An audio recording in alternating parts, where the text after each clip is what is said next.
A Associação Espírita Irmãos e Amor apresenta a palestra com o tema Caridade Material e Caridade Moral, do Evangelho segundo o Espiritismo, capítulo 13, pelo expositor Leonardo Braga, do Grupo Espírita Amadeu Ferretti. Boa noite a todos. É com alegria que a gente se reúne mais essa noite. Desde já agradeço a oportunidade de trabalho aqui nessa casa. A gente se encontra aí na divulgação, trazendo os estudos de forma virtual, pelo impedimento que essa questão de saúde que a gente se encontra atualmente, dessa pandemia, mas não podemos deixar de estudar e de divulgar a doutrina. E para iniciarmos nosso estudo de hoje, a gente vai fazer uma prece, para buscar aí uma sintonia com esses amigos de luz. Então convido a todos a fechar os olhos, elevando aí os nossos pensamentos a Deus, a Jesus. E assim, amado Mestre, amigo Jesus, agradecemos por mais esse momento, por mais essa oportunidade de trabalho. Agradecemos por toda oportunidade que temos de melhorar. Agradecemos esses amigos de luz que incessantemente estão dispostos a nos ajudar, nos orientando, nos mostrando o caminho através dos ensinamentos do Mestre. Fique conosco, amado Mestre e amigo Jesus, hoje e sempre. Graças a Deus. Bem, e o tema de estudo dessa noite vai ser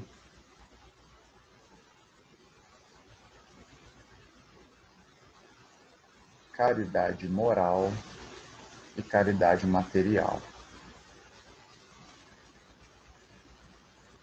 Para a gente começar a falar desses dois tipos de caridade, vamos voltar um pouquinho e entender o que seria a caridade. O que a gente pode entender verdadeiramente do que seria a caridade. E é em cima disso que eu fui lá no dicionário buscar o significado da palavra caridade, que é disposição de ajudar o próximo, aquilo que se oferece, esmola, favor, benefício. Enfim, sempre vinculamos muito a caridade na questão no ato de dar esmola, no ato de prestar a assistência através da esmola.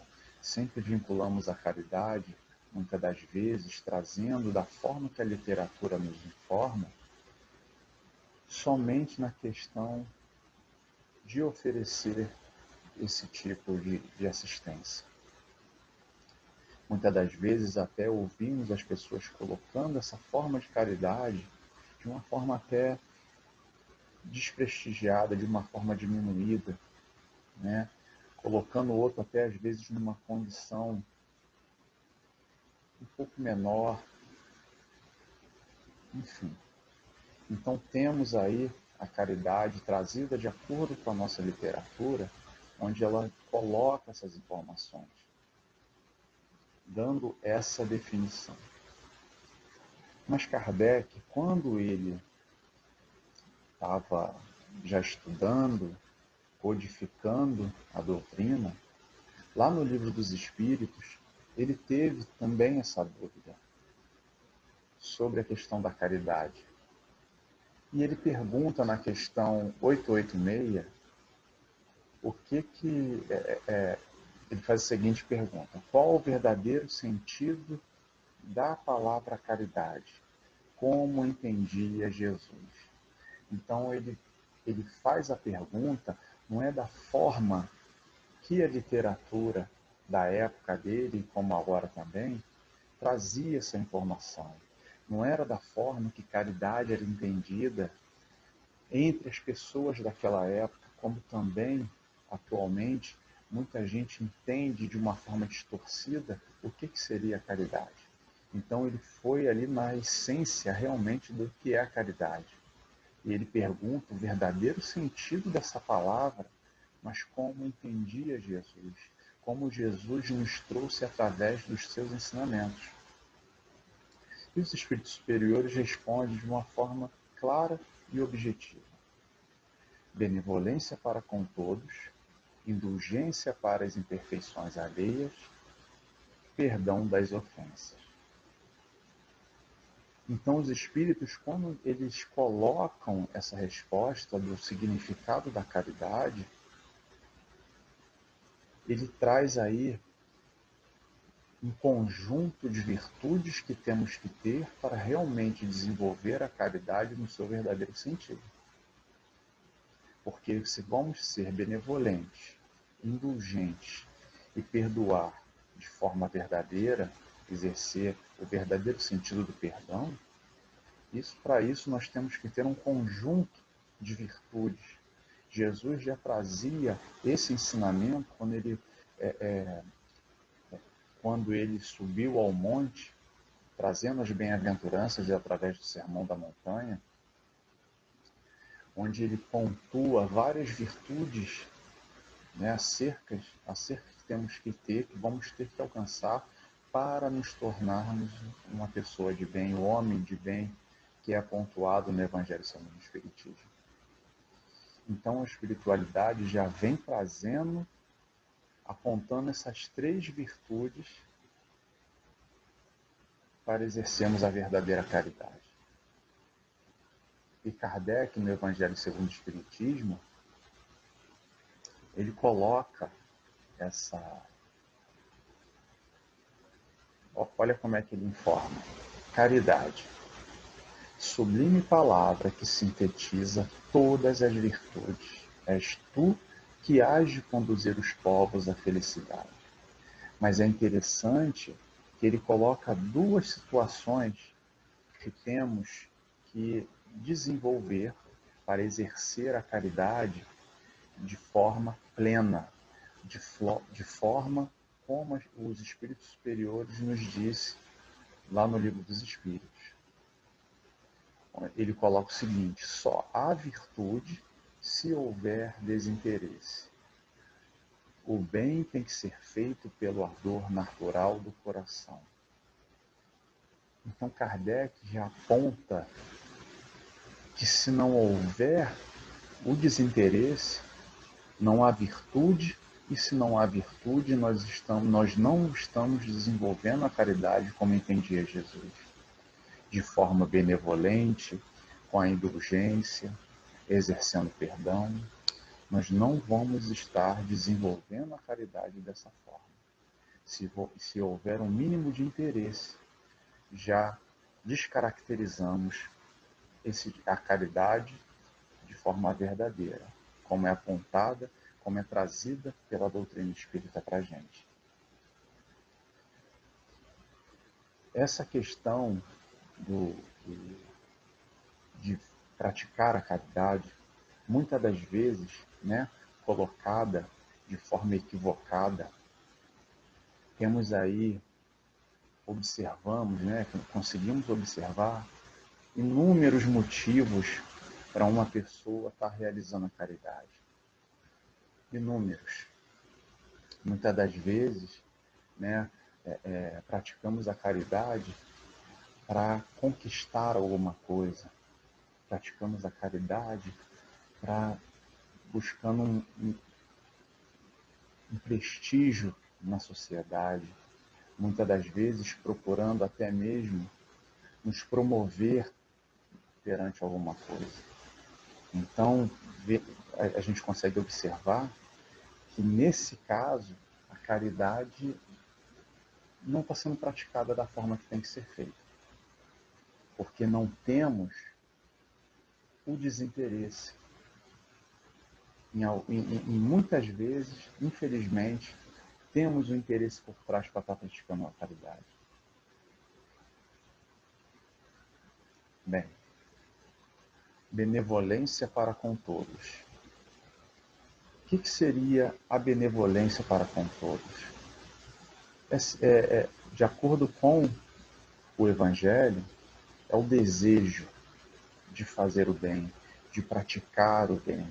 É a vontade de exercer de forma plena o bem para com o outro, de dar a assistência para com o outro sem nenhum interesse.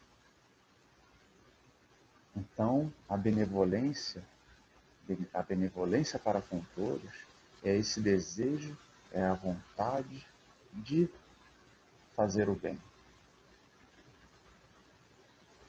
Indulgência para as imperfeições alheias.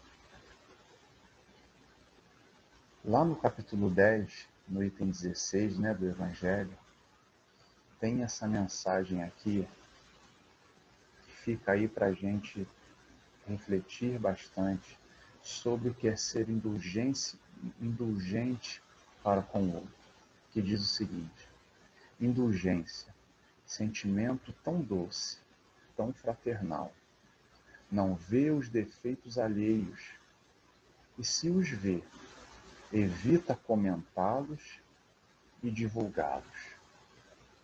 Então a gente vai ver que a indulgência, ela se caracteriza pela complacência, pela tolerância, com a dificuldade alheia, com a compreensão que temos com a dificuldade do outro, com as mazelas que o outro tem ainda. Mas sabemos que muitas das vezes isso tudo é deixado de lado, porque infelizmente nos colocamos, dificultamos exercer essa indulgência, essa virtude, ainda com as nossas dificuldades, com as nossas mazelas ainda enraizadas, no nosso espírito, no nosso perispírito, que aí carregamos isso, mas temos que trabalhar para que isso vá ficando para trás. Muitas das vezes, o que a gente consegue observar? Que o que se sobressai, que nós identificamos de imediato, são efetivamente os defeitos do outro. Sempre colocando de forma competitiva, nos colocando dessa forma, A primeira coisa que a gente identifica no outro são os defeitos. E com isso, nos envolvemos aí numa esfera não muito legal, numa sintonia não muito boa, onde que você fica divulgando e comentando sobre esses defeitos, até mesmo se for numa situação de trabalho, ou simplesmente por fazer, porque isso ainda está na nossa condição atual. Infelizmente, temos ainda essas mazelas, carregamos ainda conosco essas mazelas, essas dificuldades. Temos ainda uma grande dificuldade de praticar a indulgência, por conta de tudo isso. E é em cima disso, que a gente lembra da passagem da mulher adúltera, está lá em João, no capítulo 8, que fala um pouquinho sobre essa questão de ver, de potencializar, muitas das vezes, os defeitos do outro, as dificuldades que o outro tem. E imediatamente já fazemos o quê? Julgamos. Julgamos as suas atitudes,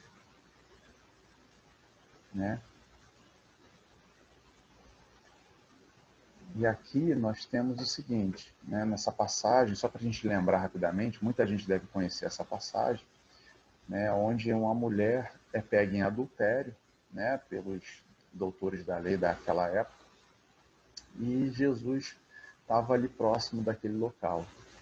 E aqueles sacerdotes, né, doutores da lei, levam essa mulher até Jesus. E até mesmo para testar Jesus, né, que Jesus já vinha divulgando os seus ensinamentos, é levada a ele e é colocada. E eles perguntam a Jesus se, naquele momento,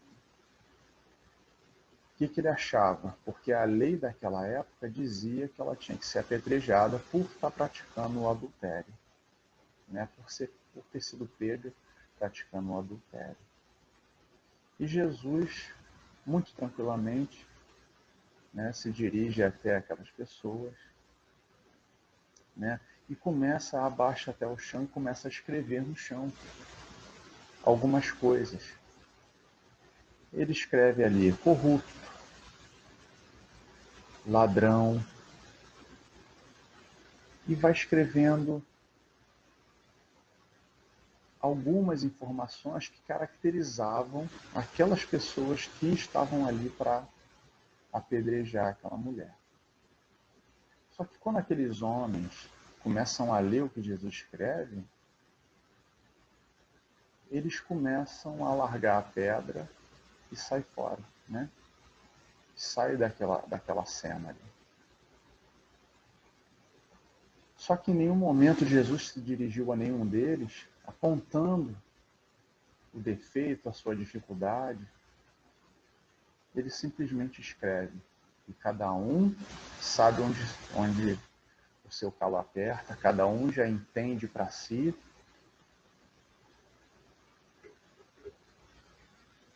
Né? E vê que não tem como seguir, porque Jesus faz aquela pergunta. Aquele que está sem pecado, que atire a primeira pedra. Então eles não conseguem prosseguir com aquele ato.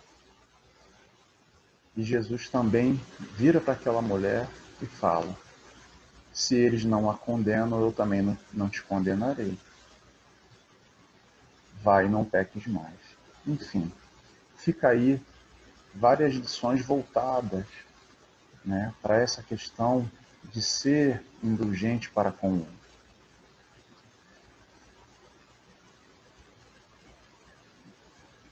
Somente cabe a Deus julgar. Não devemos julgar, não devemos apontar. É isso que a doutrina nos vem dizer para podermos seguir e melhorar. Perdão das ofensas.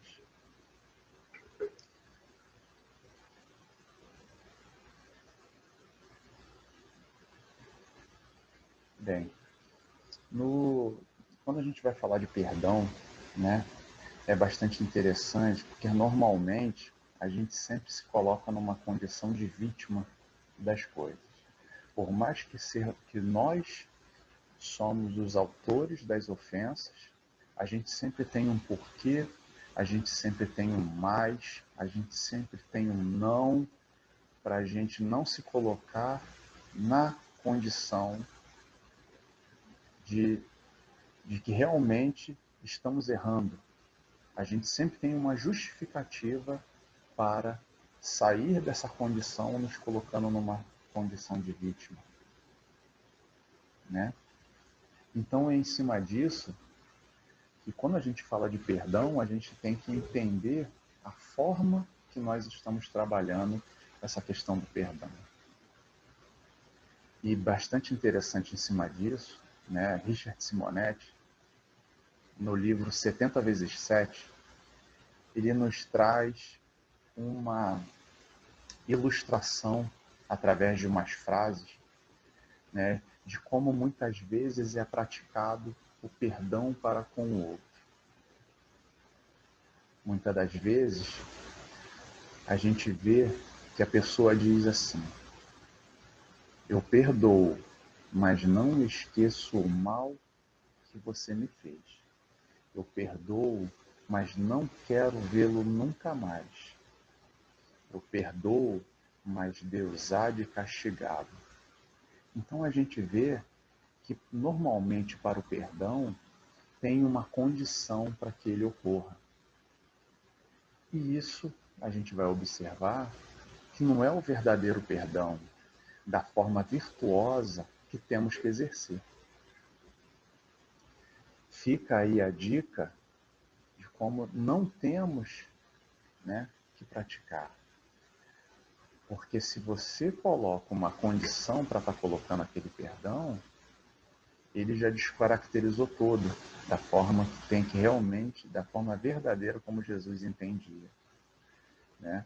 Essa terceira aqui, o perdoo, mas Deus há de castigá-lo, a gente está até terceirizando, querendo que Deus puna logo aquela pessoa por uma ofensa que tenha feito a nós. Então a gente não perdoa de coração. Não estamos sendo caridosos para aquela pessoa que muitas das vezes até está vindo com seu coração aberto, pedindo perdão. E muitas das vezes é quando a pessoa se coloca nessa condição, pedindo perdão, de coração aberto, muitas das vezes se humilhando para isso, é que nós, né, nos colocamos aí numa condição superior. Eu te perdoo, mas não vem mais aqui. Enfim, são as dificuldades que ainda temos que deixar de lado. Né? E Richard Simonetti coloca também umas frases para ir ficar na nossa reflexão, onde ele diz: relevar sempre, revidar jamais. Lição elementar nos ensinamentos de Jesus. E a gente fica também com algumas mensagens aqui, tanto no Evangelho, né, como no livro Boa Nova, e fica para nossa reflexão acerca dessa questão de perdoar. Um determinado momento, Pedro pergunta a Jesus: quantas vezes devemos perdoar? E Jesus responde: perdoarás ilimitadamente. Perdoarás cada ofensa tantas vezes quantas ela te for feita. E no livro Boa Nova, Humberto de Campos traz essa mensagem, né, de Jesus, onde ele fala: se o irmão infeliz se arrepender, estejamos sempre dispostos a ampará-lo. Fica aí os ensinamentos do nosso mestre, né, que até hoje aí é tão atual para as vivências que temos no nosso dia a dia, que vale a pena a gente parar, entender e refletir sobre as nossas atitudes, né, nos momentos aí que acabamos muitas das vezes falhando. Bem, aí vamos falar um pouquinho agora das formas de caridade, né? Da caridade material e da caridade moral. Quando a gente fala dessas formas de caridade, a gente vai ver uma diferença, né, nesses dois tipos. A caridade material é sempre voltada para aquela assistência, né, na matéria. E a moral, a gente vai observar que já é uma caridade que vamos desenvolver, que não lida com questões da matéria. É a questão de dentro de cada um.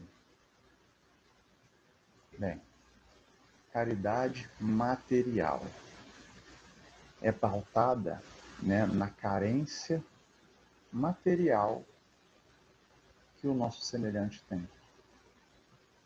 E como é que a gente desenvolve essa caridade? É através, muitas das vezes, de quê? De doação. Doação de dinheiro, doação de remédio, doação de roupas, doação de alimentos. Mas a gente tem que ficar atento que quando a gente quer desenvolver, muitas das vezes de coração, né, a gente sempre está se desfazendo de alguma coisa que não nos serve mais.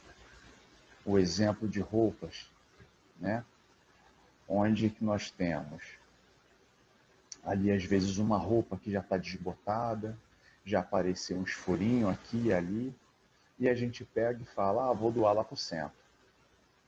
Só que se essa roupa não serve mais para você, por, por outros motivos até, dessa forma que eu descrevi, será que vai servir para o outro? Então temos que parar para refletir dessa forma. Porque o que não serve para a gente, também não vai servir para o outro. Isso aí é na questão de roupas, na questão de alimento, porque tendenciamos muitas das vezes a dar o que não nos faz falta, né? Normalmente, se vai estar, a gente tem que entender que se está sobrando para a gente, vai estar faltando para alguém, né? Muitas das vezes guardamos alguma coisa, continuemos com o exemplo aí da roupa, uma roupa que não dá mais na gente, mas ainda está nova, que a gente fica pelo motivo, não dá mais na gente pelo motivo de que às vezes ganhamos um pouquinho mais de peso e não cabe mais, né? E guardamos aquela roupa na expectativa de algum dia ela dar de novo, né? Então a gente segura uma coisa que ainda está em bom estado, dá para usar muito bem, e se apegando naquilo ali, guardando. Quando muitas das vezes o outro vai estar fazendo um bom uso daquilo ali, nas condições boas que ainda está. Então, a gente acaba segurando uma coisa, né? E para a gente não está fazendo a menor diferença daquilo ali estar ali. Então, se está sobrando para uns, com certeza vai faltar para outros também.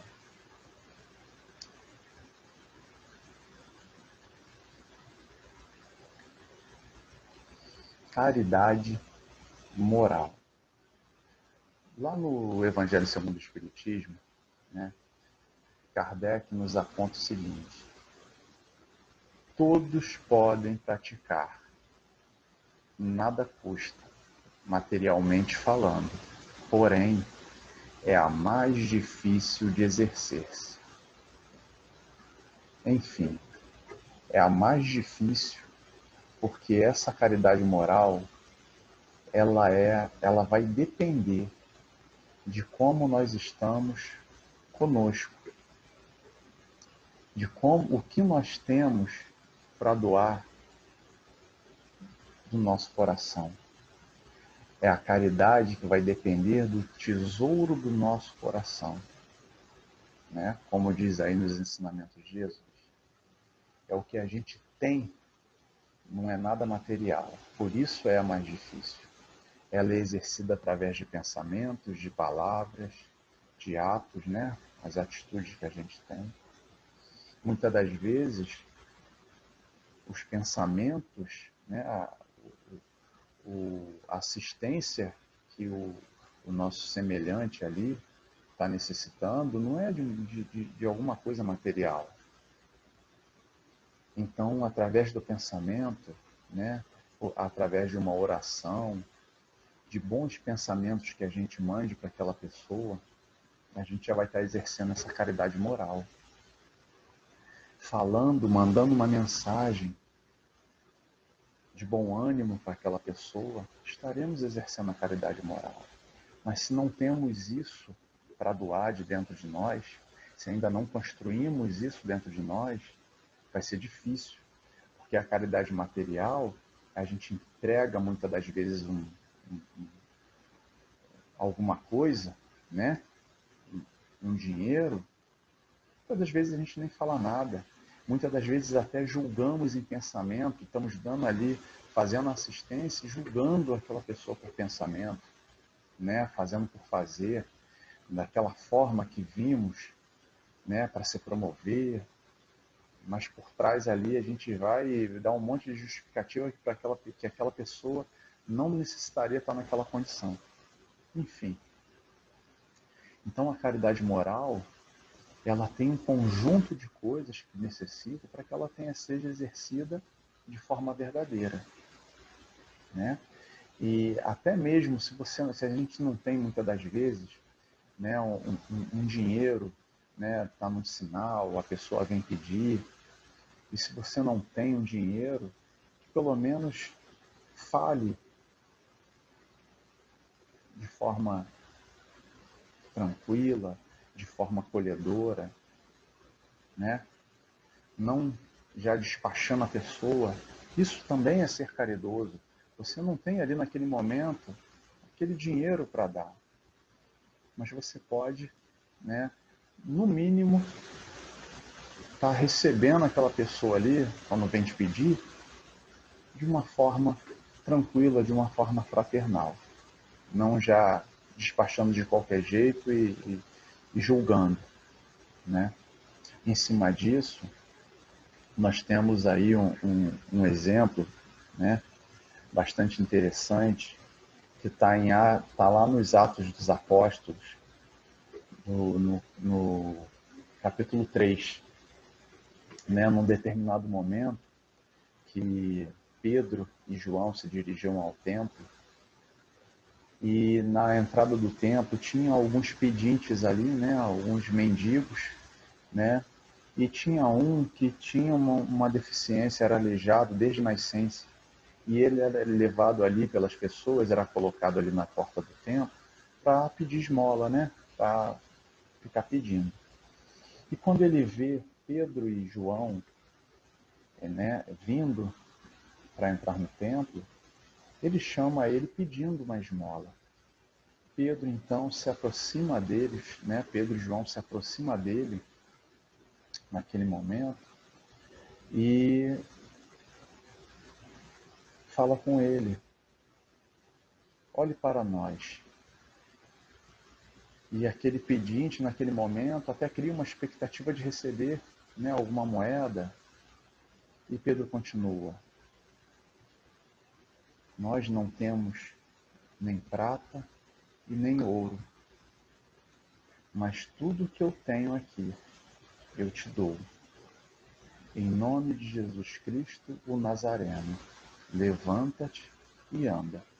E estendendo o braço para aquele aleijado, ajuda-o a se erguer e ele começa a firmar suas pernas, conseguindo ficar em pé. Né? E começa ali a agradecer muito. Mas isso dependia do que Pedro tinha naquele momento dentro dele, da sua transformação até aquele momento ali. Porque em outras ocasiões, no início da divulgação dos ensinamentos do Mestre, né, os apóstolos eles não conseguiam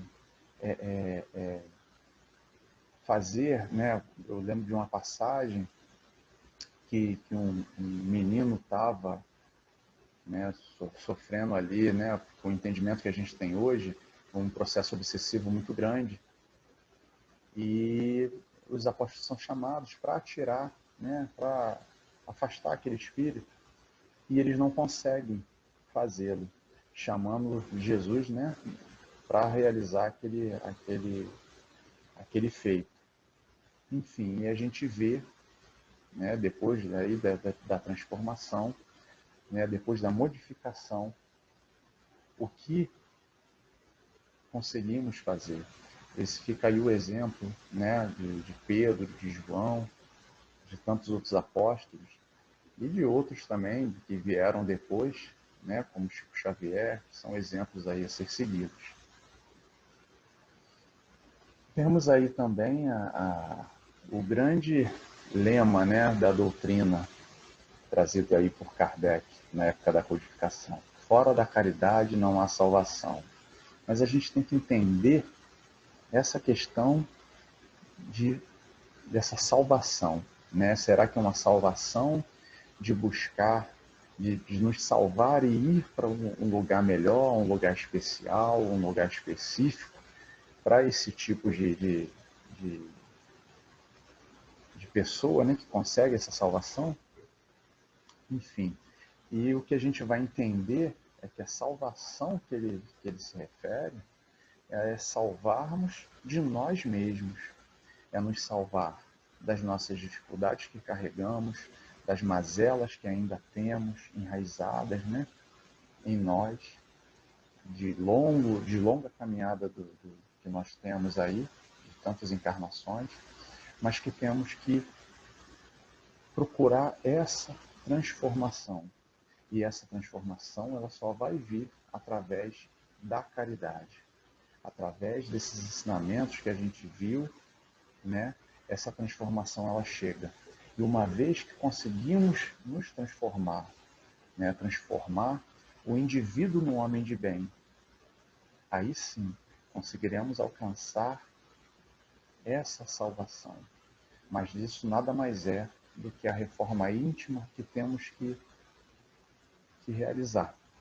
Não temos para onde correr disso. No livro Viajor, Emmanuel, através de Chico Xavier, traz essa mensagem muito bonita. Caridade é o amor, em manifestação incessante e crescente. Então ele vem dizer que caridade é o amor. Muitas das vezes também escutamos que amor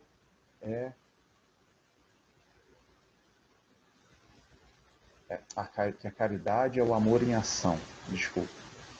Então, se caridade é amor, a gente vindo aqui para a primeira epístola de Pedro, né, onde ele traz essa mensagem aqui de Jesus, onde ele coloca, acima de tudo, cultivai com todo o ardor o amor mútuo, porque o amor cobre a multidão de pecados. Então a gente pode entender que se caridade é o amor em ação, em manifestação incessante e crescente, como trazido por Emmanuel, podemos também entender que a caridade cobre a multidão de pecados. Fiquemos aí com essa mensagem, né? E que para a gente não desanime, sabemos ainda que temos nas nossas dificuldades, né? Que ainda muitas das vezes não vamos estar inseridos com essas virtudes já em nós, desenvolvendo já essas virtudes, mas sabemos que estamos o quê? Experimentando essas virtudes, já estamos experimentando o ser benevolente, ser indulgente.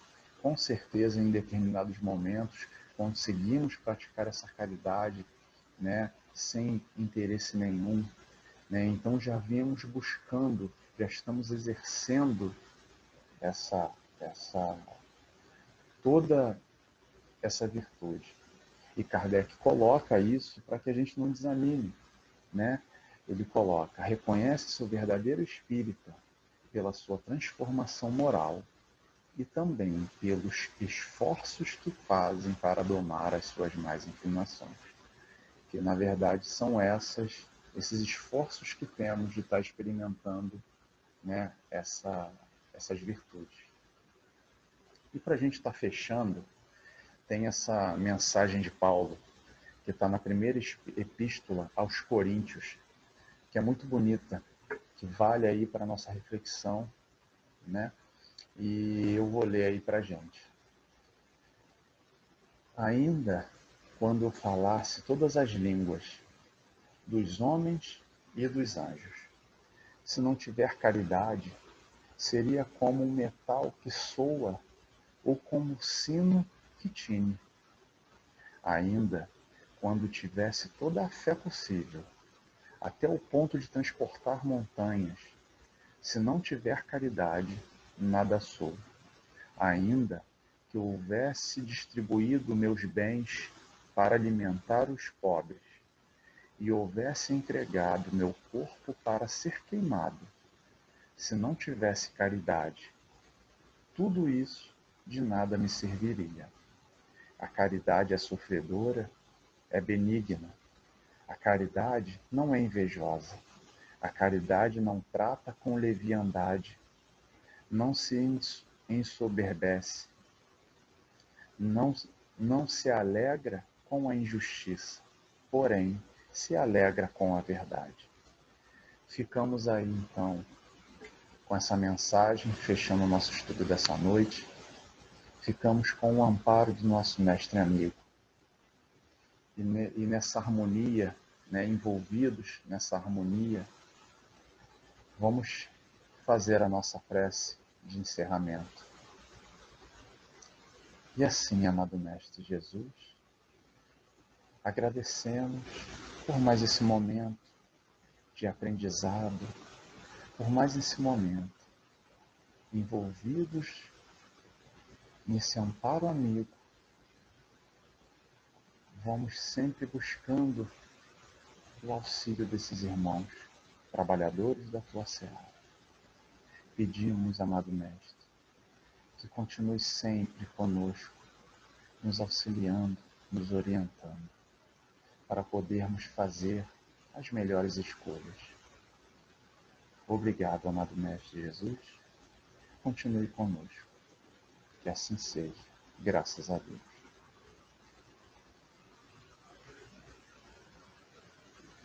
E assim, meus amigos, vamos terminando,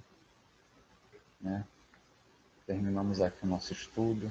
Tenhamos uma boa noite, um bom final de semana e até a próxima. Convidamos a todos para assistirem à próxima palestra no nosso canal, dia 25 de março, quinta-feira, às 20 horas, com o expositor Sidney Ferreira, do Centro Espírita Luz e Verdade, com o tema Não são os que gozam de saúde que precisam de médico. Aguardamos vocês!